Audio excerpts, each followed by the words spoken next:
I thought he was still alone. No. Oh yeah. I'm going back to work. I love everybody's to go. I'm going back to work. No. I came because I think it's really important that student leaders show up to events like these to really highlight the importance of really representing your constituents and representing all students, regardless of their nationality and background and religion, but more importantly because I really care about this issue personally. So I recently reverted to Islam this past year, and I've been welcomed by a huge community of Palestinians. I walked out of my class to come to this, which is a really not opportune, but it's actually kind of ironic because the class is global issues. Okay.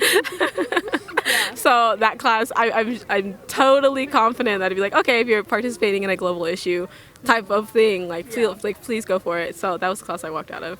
I came here today because I wanted to support my best friend. His family's from Palestine. Did you have to walk out of class today to be here?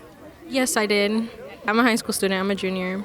It was pretty awesome. Is your Palestinian friend here? Would he maybe want to talk? Yeah, he's over there actually. My name is Mohammed and I'm a Palestinian American. I'm here to show support for the people without voices and show people that it's not just Islamic, it's about humanity.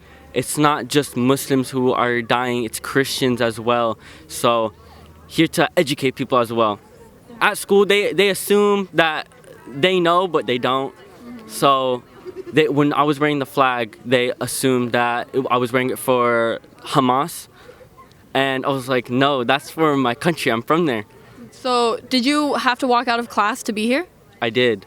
All teachers got emails to mark us absent by the principal. I felt like he wasn't on our side. I felt very alone without the principal in the school by my side.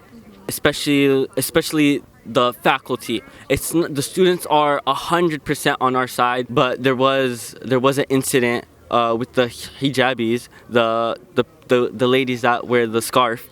And they are being called bombers, they're being called terrorists, and that they're starting 9/11. I've come here to tell you all about the dramatic increase in racism in Chico High. The last act of hate I have faced personally was Tuesday. I told the city council someone threw a pencil at me and ran yelling, "Don't bomb me." It was humiliating and confusing because everyone around me was staring. I'm visibly a Muslim girl who's easily targeted. Some instances include people who's shouting things from their vehicle while I'm walking. Another instance out of many is when I'm with my Muslim friends, we get called names such as bombers. These are the examples that have struck me and caused me fear. Thankfully, I have not been physically targeted, but my friend has. She almost had her jaw pulled off. This was all before October 7th. Now I fear that there will be more discrimination because the increase in hate crime here in the U.S. We put posters up, they ripped them down, not even kindly, they teared them down. And we went to talk to the vice principal and my counselor about it. They were a little understanding, but they didn't fully understand how we felt. They told us we can't have those up, and if you want, you can come talk to us, but we'll probably say no to you. What was on the posters? It was talking about the vigil and the protest. Wow, so promoting the events, the Palestinian support events in the community are the posters that they took down? Yes. Yeah. My name is Jack Abdulaziz, and I came out here to help out my group of Sunaza. Did you have to walk out of school or work today to be here? I did walk out of my stats class. Sorry, Mr. Scott. I currently go to school at Butte. When my grandma was only at the age of 32, she'd had all of her kids, and my father, being included, was only 5 years old at the time. And they had told me about a story where they had to leave our homeland because they had gotten a warning about Israeli missiles hitting Homs, which is pretty close to where we live.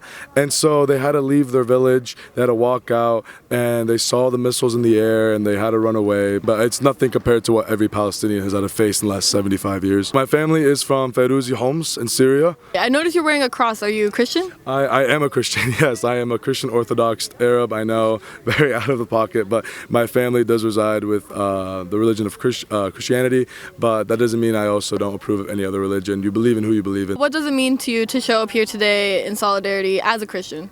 It just means, what I believe in is there's no cost to human life. Like, the most precious thing we have is our life, and in the Bible it talks about how we need to appreciate not just ourselves, but the people around us, and we're so lucky to be here just to breathe the air that we've been given. And I'm here standing because there are currently 10,000 people who haven't had that opportunity to be here with us, and I just want to let people know about this issue. I think one of the biggest misconceptions is like the Palestinian people are viewed as terrorists. Now again, it is terrible what the Hamas people had done. Terrible, absolutely. We're not saying that it is okay, not at all. But what we are saying that is it's not right for the Israeli government to have like attacked these innocent Palestinian people while only about 0.5% of them were Hamas terrorists, while the 99.5% were just innocent civilians living their daily lives. In the event that a ceasefire is reached, where should the governments go from here? Just try and make more of them. I mean, you see the Middle East has always been terrorized, with Syria and its refugee crisis being at 15.3 million uncared for refugees. Same thing with Iran with 3.4 million uncared refugees, and same with Ukraine, and just everything. I mean, we don't really need to have this many innocent lives taken just so we can have some land, but I think we just need to just reach out and make more ceasefires, like just have less of violence. Really don't want to read more about it in the news, you know what I mean? That's really about it. Is there anything we didn't touch on, anything we didn't ask you about that you think people should know about this issue, or just you being here today? No, I think you covered it all. I'm always a pretty great reporter, and I'll definitely say if you get the chance, please support the Swanazi Instagram page. You guys can find all the future projects, everything we do. It's not just, it's also just like an organization for just your local Arabs to really join, because we don't really have an outlet, and so we're here just to support that outlet, to let know like if there are any Middle Eastern people who feel like they don't have a club to go to, we're here for you. We're going to try and make it a thing. So thank you. Absolutely. Thank you so much, man. What was your name? Jack Abdulaziz.